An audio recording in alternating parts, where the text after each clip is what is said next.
Good afternoon and welcome to our information session today via video conferencing. I'm Todd Banks, the Executive Director here at the Sherwood Park and District Chamber of Commerce.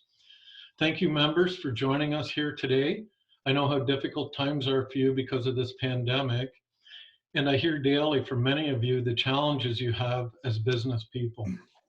There's great frustration, stress, and uncertainty, and please know we at the Chamber are doing everything we can to help you. With that said, it's my pleasure to welcome Mayor Rod Frank, our mayor here in Strathcona County. But before I welcome Mayor Frank and his opening remarks, I'd like all participants to know that we have a list of questions on our Slido app that you can access by opening the chat window and click on the Slido link. You can add more municipally scoped business questions and also upvote any existing questions you may like to be asked, as we will ask the questions that are requested most first. Rod Frank was elected to his first term as mayor of Strathcona County in October of 2017. Rod has 30 years of experience in law and business and was raised in the county. After moving here with his family in 1963, he is passionate about working to lead Strathcona County towards a future of continued prosperity through evidence-based decision-making, fiscal prudence, and good governance. Ladies and gentlemen, please welcome Mayor Rod Frank. Thank you, Todd, and thank you to the Chamber membership for having me here today. It's a great opportunity for myself. I'm a big fan of the Chamber. I want to introduce, first of all, Jerry Gabinet, who all of you know, I'm sure. And Jerry's back in action. I'm really happy to say that. And he's on the line today. He's going to help with questions too, and also Gordon George. Gordon George is with our emergency operations, and he has firsthand knowledge of our opening up. And here we are. Todd, you had the great foresight to pick May 14th, which is stage 1 of the recovery. So awesome timing on that. And Gordon really made himself available at the last moment, so I really want to thank him for that. I have to first of all salute the Chamber for its great work, advocacy, networking, supporting, and the excellent events you run, which are very important to our community. Starting with the trade fair, of course, I think of the parade, which is a victim of the times, and so many other events. So great job, Chamber. I'm a member. I've never had I never attended a Chamber event where I haven't gotten value out of it. So here we are in a pandemic. You know, if we would have wrote the script 6 or 7 weeks ago, it would have been definitely a science fiction movie. Who thought an economy on the entire continent could be shut down? And I'm sure all of us will remember March 11th, because that's really the day when things started to turn around. And when I think about the pandemic, the first thing I think about are vulnerable populations. I think of seniors, I think of people that have sickness, then I think of young families, and then I go right to small and medium-sized business, because you are the risk takers. You are investing, you know, not only your hopes and dreams, but let's be honest, your cash. And cash flow is obviously being affected by all of this. So my heart is with the business community. So I want to talk just broadly. Todd, you said maybe 10 to 15 minutes to start off. I know there's some great questions too. We'll try and get into as much detail as we can, but I just want to talk about 2 broad things to start off with. That is our response to the pandemic, our recovery plan, and then just the relaunch of opening up, how we're going to keep progressing here. So, of course, the county has had to be focused on public health in the short term, making sure that the curve is flattened, that the healthcare system doesn't get overwhelmed, because if that happens, then we're in a much more difficult situation. That has been very, very successful in keeping the curve flattened. And then right away, the county went to economic aid. What can we do to help those populations I talked about, which is the vulnerable, young families, small, medium-sized business. Of course, the entire community, but those are three that really jump to mind. And what we can do at the county, we have some tools and we've exercised them. We've pretty much maxed out on them. But first of all, we did a utility deferral. So you can come forward and ask for a deferral on payment of utilities. Second of all, we've have a property tax deferral. So that's for a 3-month period. That is to give people some breathing room. And then lastly, we've rolled back any tax increase. So there will be a 0% tax increase this year. Now, it already was going to be low. It was going to be 1.21, which is less than the rate of inflation, which means in real dollars, you're actually paying less than the previous year. So that was to recognize the uncertainty and the pain that people are going through. And so the track record on taxes has actually been very successful the last 3 years. We came in with a minus 2.18 decrease. So we decreased taxes. Then we went up by 0.8 last year, again, well below the rate of inflation. And this year we're going to 0. So overall, the last 3 years, minus 1.35 on taxes. Now, when we do that, we still have to deal with the county finances. We're estimating $18 to $20 million loss in revenues with the closure of recreation centers, with other user pays revenues not coming in. That's 18 million up till about August 31st. And we think that the cost savings, because there are some costs that are going to go down, is maybe about 3.5 million. So we're looking at about 14.5 million in the short run of lost revenues. Of course, deferring taxes, this is about potentially up to 2/3 of our tax base, perhaps $200 million. That will be something we'll have to deal with, and we've taken out a line of credit to deal with that. And so we've pulled those levers. We've dealt with the public health crisis. We've dealt with what we can do financially, and we've taken 2 other steps. One is we've asked our finance department. We have a very good finance department, all professionals with professional credentials, lots of experience. They are coming up with a financial analysis. What does this mean for the county finances? Best case scenario, probable scenario, and worst case scenario. And we'll be coming up with that financial report by the end of June. And that will give council something on which to make decisions in the mid to long term with our finances. How will we deal with our operating budget and our capital budget? Our total budget's in $300 million mark. And then we've also set up 3 task forces.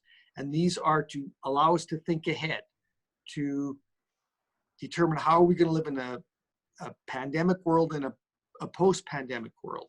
And so these 3 task forces are centered around, firstly, around governance generally, secondly, around the citizen and community groups, and then lastly, around economic vision and resilience. And we're living through an awful time for business, terrible. But we have to start thinking forward. There will be some opportunities. How can the county continue to position itself? Because although we are in a financial situation that most commentators would say is probably the worst since the 1930s, although we're in that financial situation, the county is, compared to its peers, stable financially. We can weather the storm.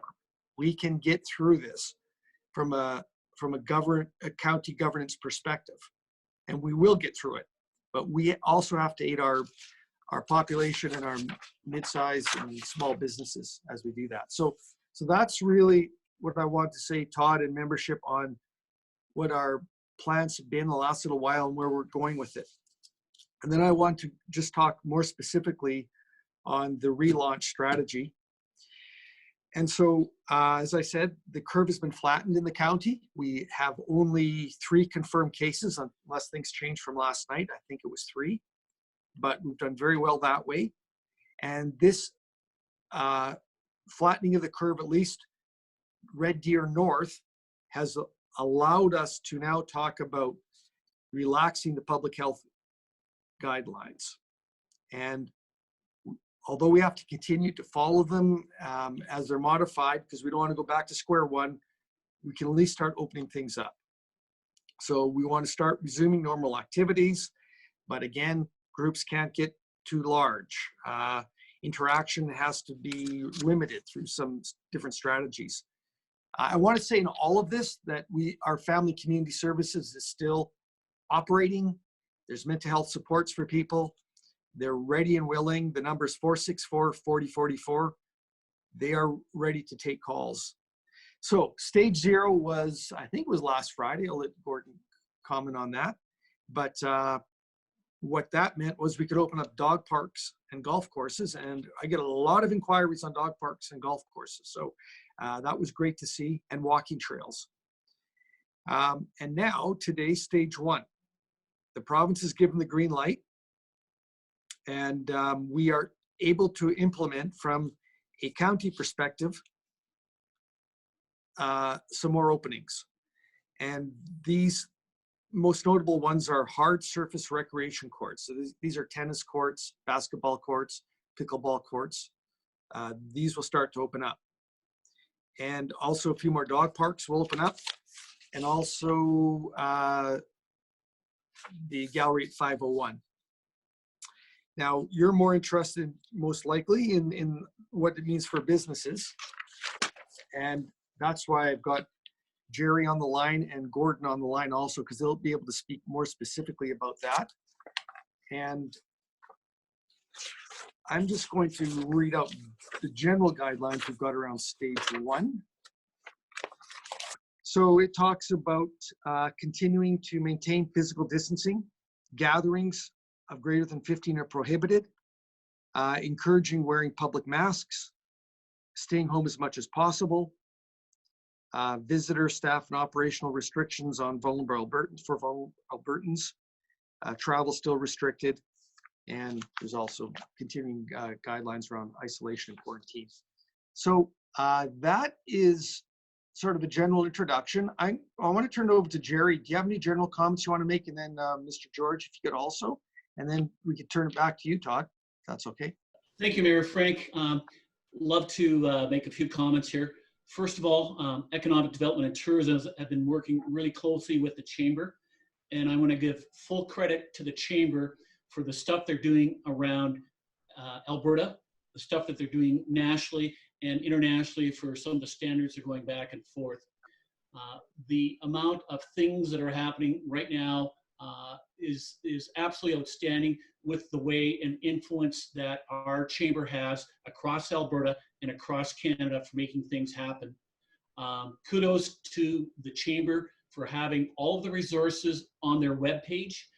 We try to mirror that from our Economic Development and Tourism webpage as well. And we're in the background trying to help out as much as we can for the knowledge that we have going forward for the business community here in Strathcona County.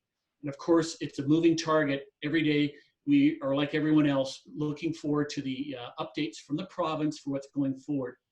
I also want to give kudos to our mayor and council for some of the decisions that they're making and some great decisions that they're making as we're going forward, flattening curve and how we're positioning ourselves to weather the storm and come out the other end.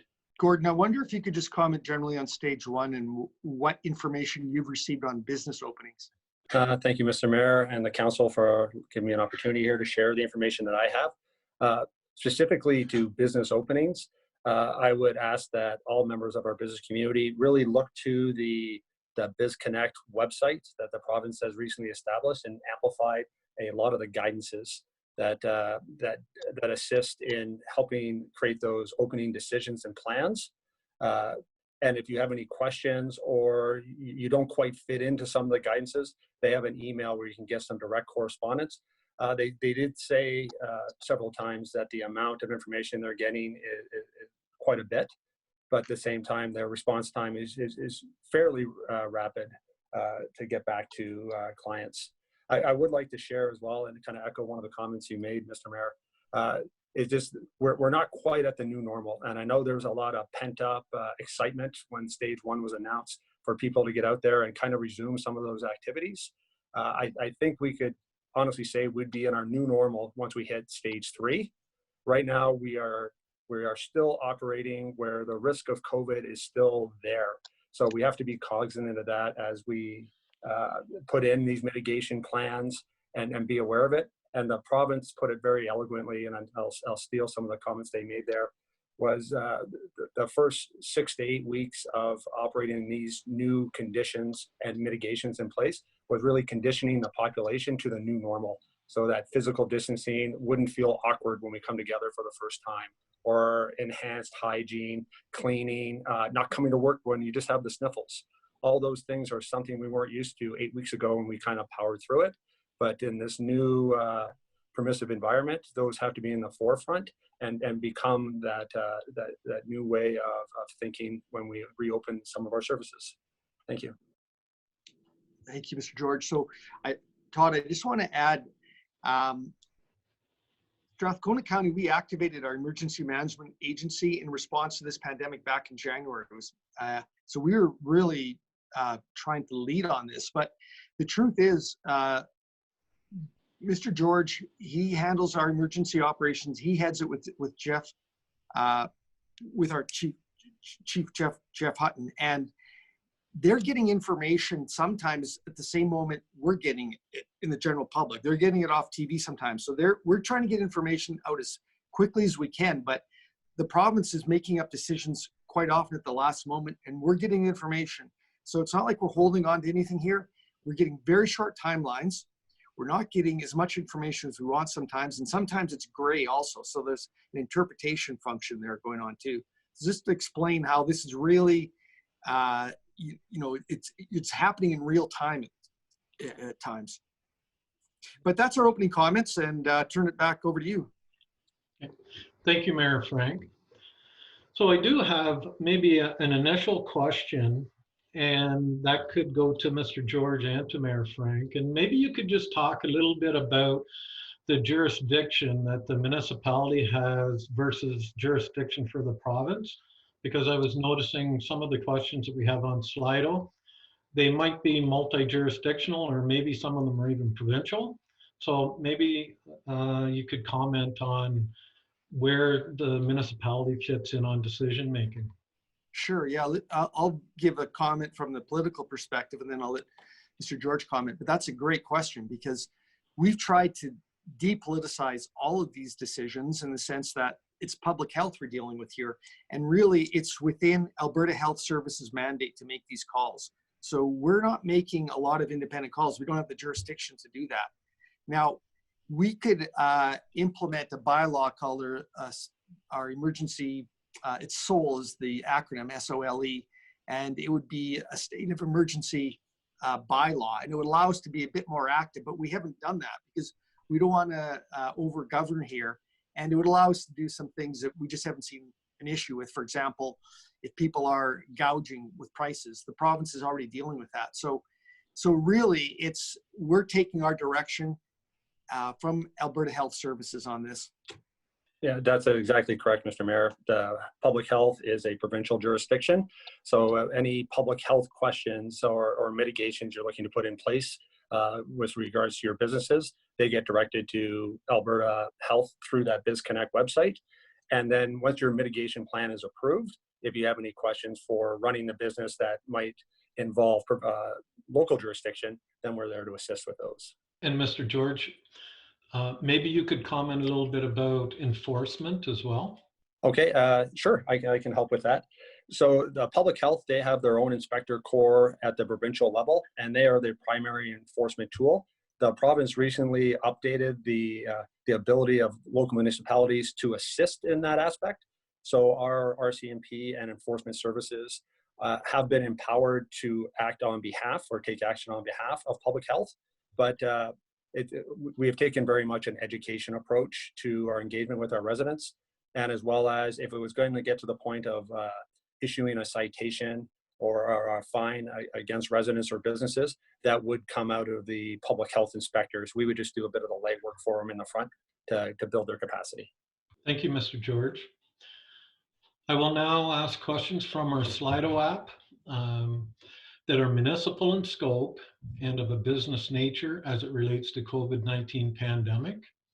And looking on the Slido, the first question, and why I ask about multi-jurisdictional questions, this first one is one of them. Not all sports are team sports. Gymnastics is highly organized with distancing already for safety and turn take with time for cleaning. When can gymnastics open? Sorry about that. It was a kind of a choppy question there. Yeah, I think I got it, and I'll let Mr. George jump in also, but this question actually kind of highlights there's definitely some gray area here. There's sometimes these rules don't make sense. And, you know, a good example is we're still somewhat restrictive on the use of fields, but we're starting to open up courts today. Well, courts, there's going to be closer contact in some instances. So, you know, somebody here has a good interest in gymnastics has brought up a good point. Again, our role in the county is pretty limited. We are following AHS, and AHS has determined that gymnastics falls into stage 2 or stage 3. So right now we're at stage 1. That's another point I should make. We don't know when stage 2 is going to happen. The province doesn't know. Is it going to happen tomorrow? No. Is it going to happen the next week? Probably not. But could it happen in June? Yes, but it could also happen in September. So it's all predicated on how this opening up works, how if people continue to follow this physical distancing, and how the virus responds and how we respond to the virus. If we have a spike, we might go back to stage 0. If things turn out start to turn out very well, we might get to stage 2 quicker.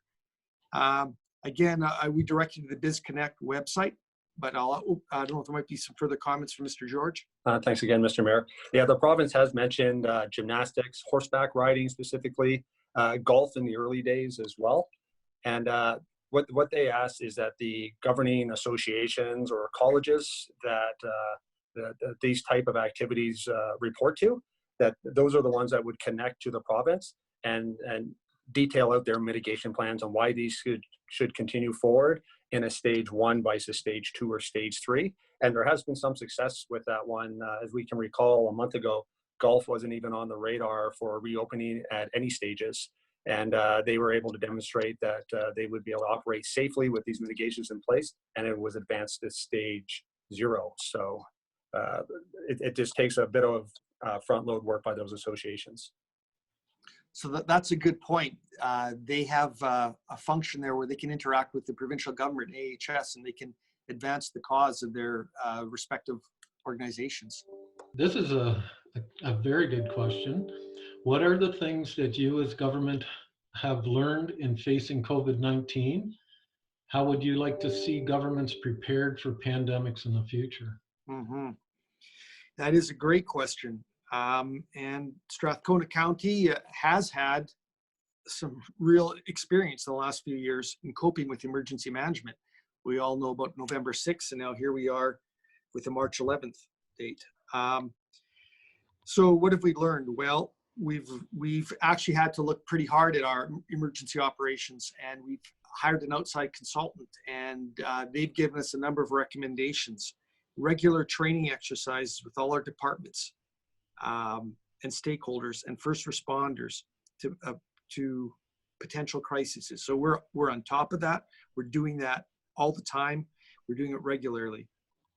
As I mentioned, we did activate our emergency management agency to respond to COVID-19 back in January. That's something that we will do in the future. We will continue to activate early and activate often.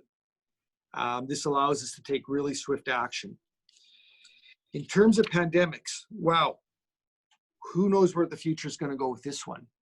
Because you just have to listen to TV for half an hour and you'll find an expert saying this is just one of many that we can expect. And then you can find another expert saying, you know, we won't have another one for another 50 or 100 years. So it does look like, though, this does go hand in hand with internationalization, with global economy. There's a lot of upside to that, but this is some of the downside too. So When you have these viruses appearing and you don't have any means to inoculation, you don't have a way to control it, you don't have the right testing, there's a possibility we'll be facing this in the future. So I think, Todd, that the jury's still out, but we're getting a lot of great learnings in the county, and we're going to continue to be vigilant and treat it as public health, number one, and then focus on economic aid, and then lastly, the economy more mid and long term. I'll turn it over to Jerry. Why don't you make a few comments too on this one? Thank you, Mayor Frank. Some of the things that we're working on in the background as things are unfolding is we have developed a map in conjunction with the Chamber about businesses that are open or not open or doing curbside as well. It's an interactive map, and I believe that Shane has got that map on the forehead, on the discussion chat box that's going on, so people can access that. Second point, Mayor Frank, that you've raised is, it's a really good one, is the learnings that we're getting from this as we're going forward. It's amazing what we're finding out in the metro region, what we're finding out in Alberta, and what we're finding out across Canada. One of the things that we're really staying in touch with is our fellow economic development people in provinces of British Columbia and Ontario, and seeing how they're responding in their local area, how they're responding through their economic development agencies, and how they're going forward. The third one that we're working with pretty closely is our other groups around Metro Edmonton. So for example, ongoing meetings on a regular basis with the people from the, as I said, Edmonton Global. And we're also reaching out through our program for some of the businesses, especially in oil and gas, that have really been affected by this downturn, to have a good understanding of what's going forward. I learned a few lessons from Todd, making sure that you have empathy when you're talking with people and having an understanding. The other thing that I also want to say is internally within Strathcona County, all of the things that we're working with from other departments, making sure that we're understanding what other departments are doing, what we're doing, so that we can share information and best practices as we're going forward. So lots of learnings that are going forward, hopeful towards the future when we come out on the other end. Gordon, anything from your perspective on this one? What learnings we've got early on here and how we'll apply them going forward? For sure. Thank you, Mr. Mayor. Really, when we started this journey at the end of January, we prefaced a lot of our preparations to the thought that we would be losing staff, and our ability to maintain essential and vital services would be a challenge. As we've gone through this, is actually that has not been the case. Very few residents of Strathcona have been impacted by the virus, but having to be able to be dynamic in delivering services, teleworking, remote working, all those things has been the larger challenge, to be honest. Okay, thank you. Todd, can I just ask a question to you? We get to chat quite a bit, but can you speak to how the membership is doing right now? What's the current temperature? Is there just, I'll leave it that generally. Yeah. Thank you for that, Rod. We have undertaken a project here. Our entire staff here at the Chamber has been phoning the entire membership, and we just started last Monday. We're about a third, going on halfway through that situation by calling the membership, and there are some people that are hurting very, very badly in this situation. But one of the things that's happened over the last couple of weeks is, because of the government announcements and the details behind them have started, or they have announced, not only announced them, but put a program behind them. There's more clarity for businesses. So now businesses can make a business plan based on those programs, rather than not having the details, but just an announcement.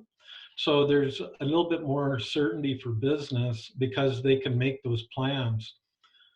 there's still many that don't qualify for some of the programs. There's gaps, and the governments are working to fill those gaps as much as they can. So I'd say that there's more optimism now, although the situation is very serious for everyone. So I would say it's improving, but it's a very serious situation still. Okay, yeah, thank you for that. Yeah, and we've talked obviously directly to businesses and industry, and you know, it's really, to me, the feeling I get, it's really a day by day, for sure, a week by week or month by month thing for most businesses. They're evaluating, they're scrambling, they're making contingencies, and the same with industry. It's but really, we're really trying to pay attention to our costs here at the county, and I know businesses obviously has to do the same thing. So this one here, I know what the answer is, but I'll let you say it. Will there be a way of asking for guidance approval for business scenarios that don't perfectly fit the written guidelines set forth? Yeah. So another great question. We get a lot of questions from business owners in all kinds of different sectors. The province has obviously heard the same concern. So BizConnect is the avenue. And as Gordon also mentioned, using your industry or business associations to speak directly to AHS and present workable plans, that's another great avenue to work. Have I missed anything, Gordon or Jerry? Oh, good from my perspective. Thank you. Good from my perspective as well, Mayor Frank. Good summary. As you said, it's a changing day-to-day basis that you have to have that understanding. And I believe a lot of the concerns that are coming forward are the ways that business have to have the social distancing inside of their business and the amount of personal protection equipment they have to have as well. And clarifications will be coming through from the province and through Alberta Health as we evolve as well. Hey, Todd, can I butt in here and ask Jerry a question, if you don't mind? Because Jerry, you're on the front line there, and we have a very excellent economic development team. I know you guys have feelers all throughout the community. Can you give us sort of what you view the temperature of the business community to be, and maybe different sectors, how they're reacting? I'm sure some of them actually see opportunity, but for the vast majority, this has been a horrible time. So what are you guys seeing and hearing?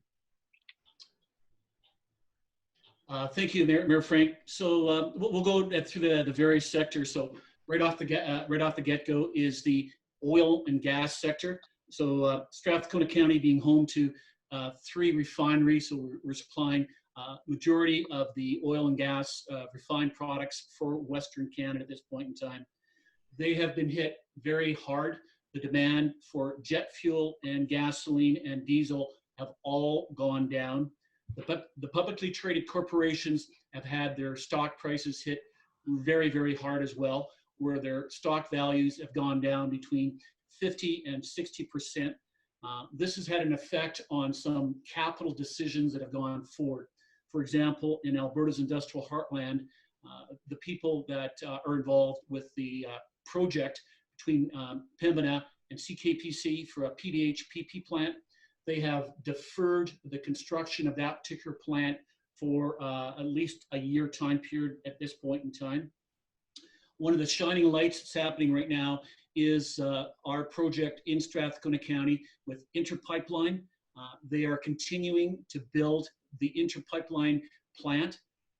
They, as a firm, have run into problems again on the stock markets where the price of their shares have gone down quite a bit.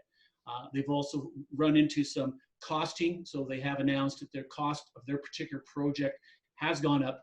But on a daily basis, they have over 2,000 workers going out to the site. So 1,600 during the day, 400 at night, and they have done a really amazing job of following the COVID restrictions, social distancing, and making sure that things are going on.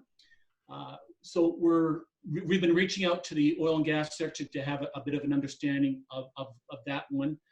We've also reached out to some of the associations to find out what's happening with them. And again, as Todd has alluded to, And as yourself, Mayor Frank, has alluded to, there are people that have seen some opportunities. It's amazing in Strathcona County and Sherwood Park how many businesses were able to pivot and get stuff happening on the web for curbside pickups for things that were going back and forth. When we're developing our map that Shane has put onto the website, we found out that of the people in our voluntary business directory of approximately 280, so not quite as large as the Chamber's directory, only 40 were not operating during the COVID. So basically 220 were operating in some way, shape, or form. With that, we've had a lot of people that have updated the data on their particular maps going back and forth. A good example for us is a restaurant called HQ, where they pivoted and they decided that they're going to have a lot of their product available for takeout and soups available in mason jars, which was pretty incredible. One of the things that we found, it was hard to keep on track on as things were evolving and things were going forward. So to summarize, oil and gas hit very, very hard, very heavy. Stock prices going down. Small businesses, small, medium enterprises hit very hard. A lot of them pivoting. And it's amazing what entrepreneurs can do into our marketplace. And then the not-for-profits have been affected greatly throughout all of this as well. So they are trying to pivot and find out what's going on and what's happening going towards the future. A lot of communication between our departments. And I go back to working with the Chamber and working internally within Strathcona County to try to make sure that everyone knows which businesses are open, which ones are closed, and which ones do curbside deliveries. Good.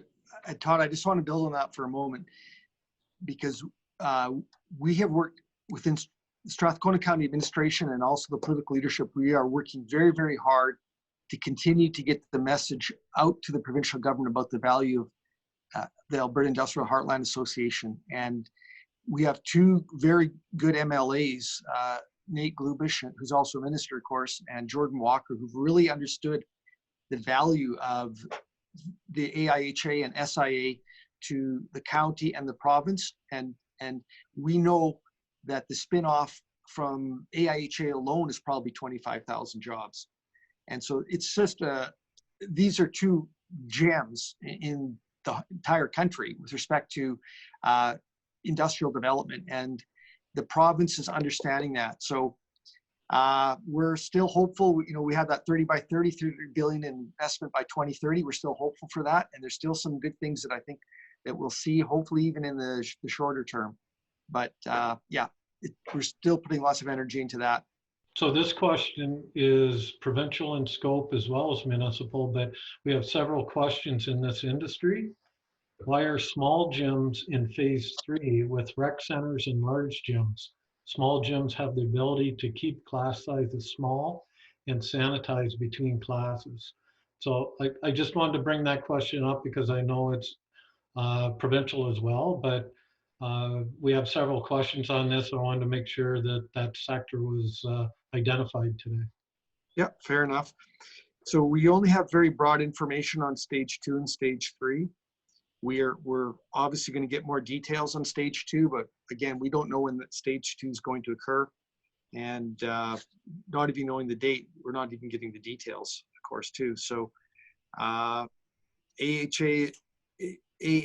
is monitoring all the data. It's taking all the input it can from stakeholders. As I mentioned, your industrial associations, your recreational associations, they have an avenue too to work with AHS. BizConnect, connecting with your MLA is another avenue to take too, you know, for lobbying.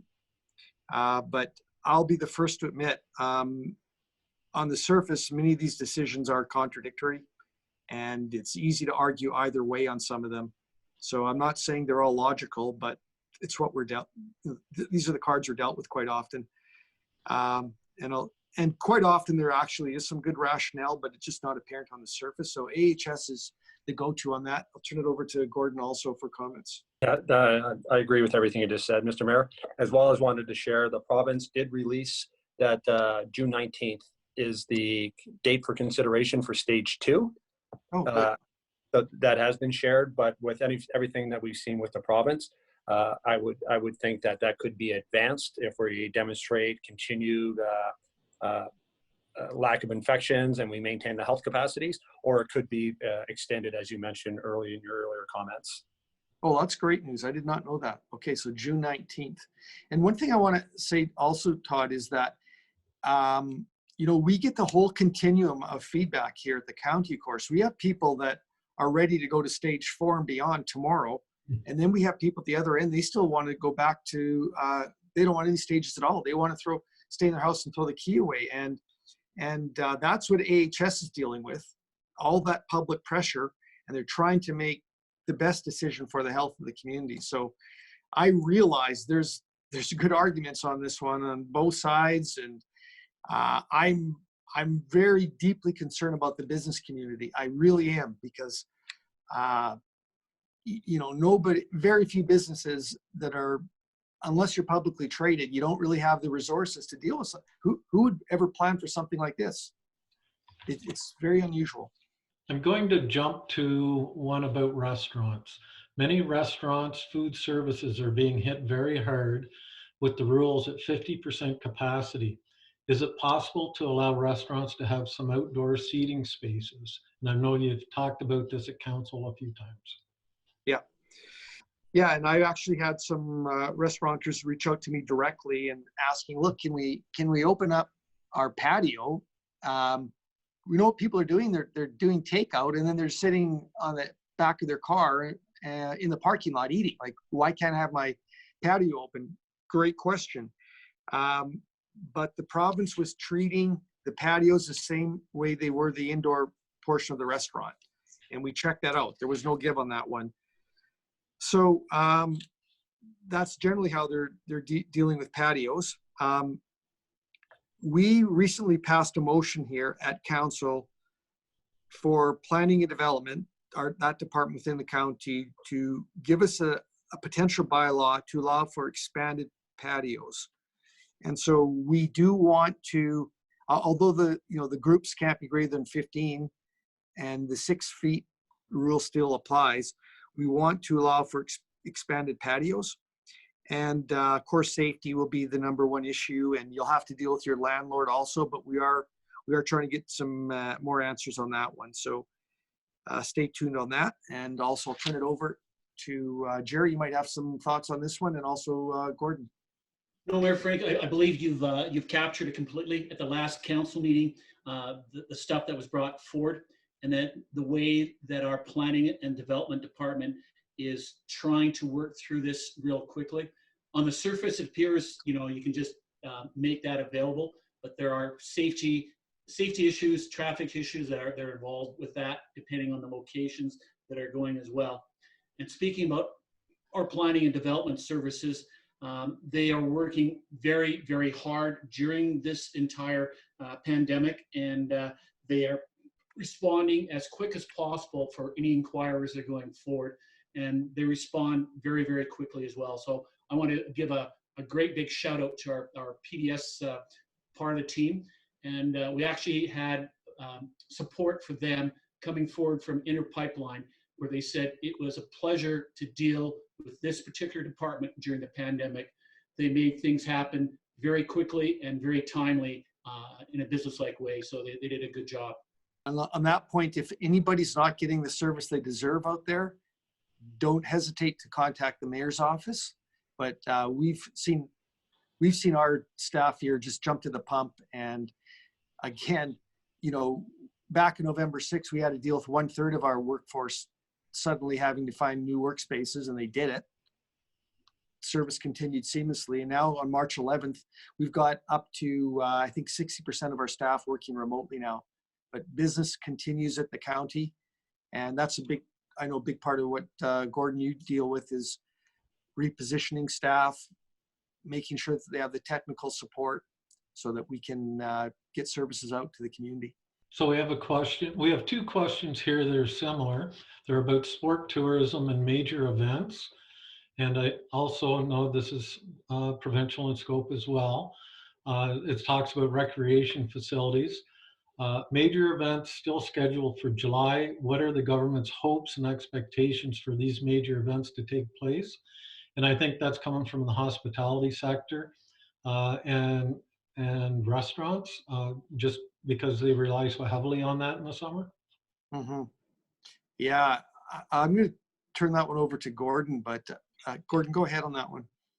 Sure. Thanks, Mr. Mayor. In listening to the Premier's comments yesterday when leaning into the stages and what things will look like to reopen, uh, he's enthusiastic in opening things as quickly and as safely as we can, but there are some health considerations that will remain in place and outside of the control of business and individuals. So taking the lead from AHS and Dr. Hinshaw will be the format going forward.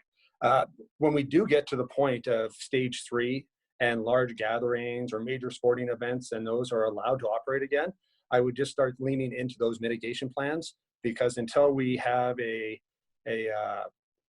practical way to treat people that are infected or an effective vaccine, that new normal that'll happen in phase 3 or stage 3, sorry, we have to get used to that. So planning these events with larger venues, being dynamic in those approaches are things I would definitely start putting some brain power behind now. So when we get to those stage 3, we can be better positioned to run those activities safely and in accordance with the public health guidelines.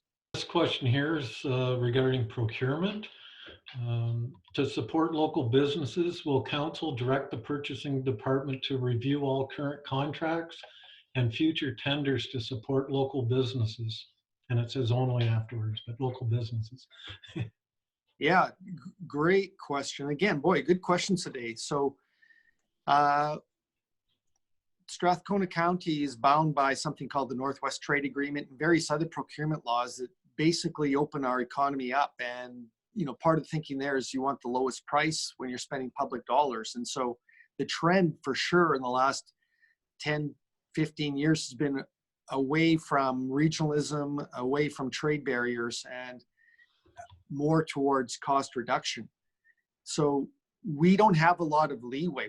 If the contract's over $75,000, it goes to public procurement, and it doesn't really differentiate from local to somebody from British Columbia or parts farther away bidding. Now, having said that, there is an exception in this case, and I'm hoping Gordon or Jerry, you have the details on that, because I don't have them. But I know that there is a health exception, and I can get the details on it. But generally, we're still bound by these laws. Do you have anything on that one, Gordon? Actually, I don't have anything to add on that one. I'll defer. Mayor Frank, I'll jump in on this particular one.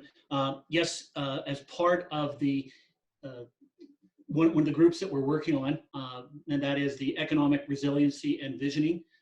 We're going to see, as part of that that team, and I recognize that we've got a couple of councillors that are on that committee that will be going forward, that we can get some feedback and bring some stuff back towards all of council on that particular subject to see, as a result of the pandemic, is there an opportunity for us to reconsider dollar amounts that we're looking forward to based at the county level, and finding out what the policies are going forward. Number 2 with this is we are hearing rumors, and I'm going to use the word rumors, so I've only heard that from one source, that there could be some future announcements from the province going forward, and the province might be announcing some shovel-ready projects that are happening, and there might be some movement towards reconsidering aspects of that trade agreement and how it affects other provinces as well. So I've heard that from one source. I believe Todd's heard that from one source, but until it actually happens, that's when it's the reality, but it's going forward. But this is a really good thing. We've had discussions about this internally, and this is something that we're going to take up, I believe, as part of our committee for the economic resiliency and visioning going forward, that we can report back to council when we're working in that committee. Yeah, so Todd, the exception was pretty limited when I looked at it. It was regarding obtaining emergency supplies, and if they were available locally, being able to access them. And I'll get the actual specifics on that for you. And actually, Jerry brought up a great point. We are, whenever there's the government's promising to spend money, we're first in line. And we do have a list of shovel-ready projects that we've submitted. The rules are fairly limited. They had to be something that was ready to go literally tomorrow. And it was centered around how many jobs did you create. So it's not like we could put a wish list in of all the great ideas we had. It was how many jobs are going to create and are they ready to go tomorrow? So they're mostly around infrastructure like roads. Has the mayor or his team engaged with the Provincial Economic Recovery Task Force? We have not, and we will. They have not reached out to us.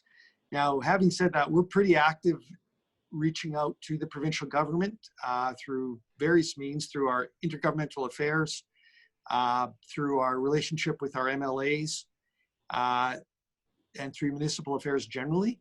So we feel like we're quite in tune, but that raises a great point. And we will also be reaching out to that economic resiliency task force because we've created our own. So we want to get as much synergy with the province as we possibly can. And we'll be doing that. Our community, as well as all communities across Canada and around the globe, I'm sure, are experiencing very stressful times right now. And this is very applicable considering what happened here in an event a couple of weeks ago. What is the county doing regarding domestic violence and mental health of residents? And I just want to make this our last question, just because it's such an important thing for our community. And we only have 5 minutes left, but I wanted to ask this question because it is so important. Yes. Yeah, for sure. And so we have a family community services department. It's actually a leader in the province. And in fact, we just qualified for another government grant.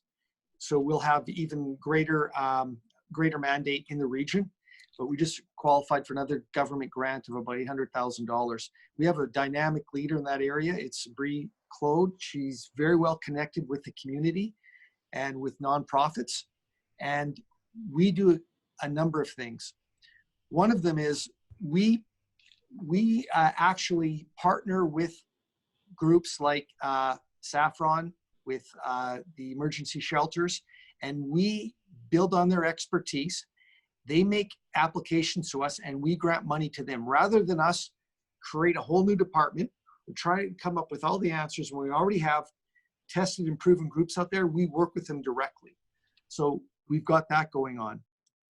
And Bree Claude, who handles FCS inquiries, is part of our emergency management agency. So she's tuned in directly to Chief Hutton and to Mr. George, because we realize the stresses that these type of rules are creating in the community, this social distancing, all that goes along with fighting a pandemic. So she's part of the direct management team and is able to obtain information directly from the province and from the community and give it to council so we can react. And the last thing I'll say is our family community services itself has resourced up for this pandemic. I gave the number in the opening. It was 780-464-4044. We have people on standby right now to deal with mental health.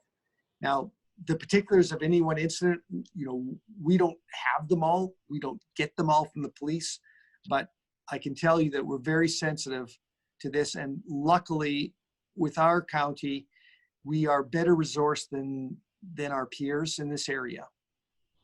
Now, I'll turn it over to Gordon to make any comments.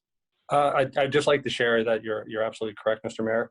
Family and Community Services and their action arm during the pandemic, the Emergency Social Services, are an active part of our response.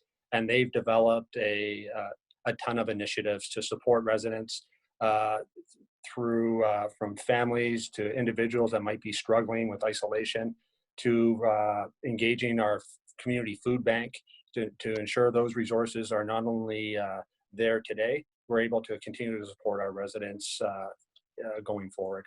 Perfect. Thank you very much. Mayor Frank, I'd like to ask you for any closing remarks you may have. I just want to hear from the chamber and from the membership. Please give me all the feedback that you have, what we can do better, how we can improve. We are here to serve. You are a very, very important part of our community. We want you to be successful. And that's what this administration is dedicated to, seeing that all of our stakeholders, and I'm the first one to get, when we have a successful business community, we have a better quality of life. It raises our standard of living. So it all goes hand in hand.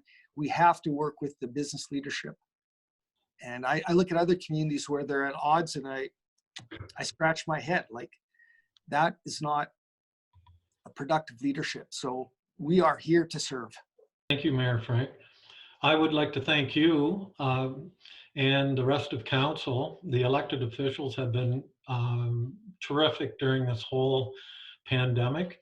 Administration as well. Anytime that we have questions,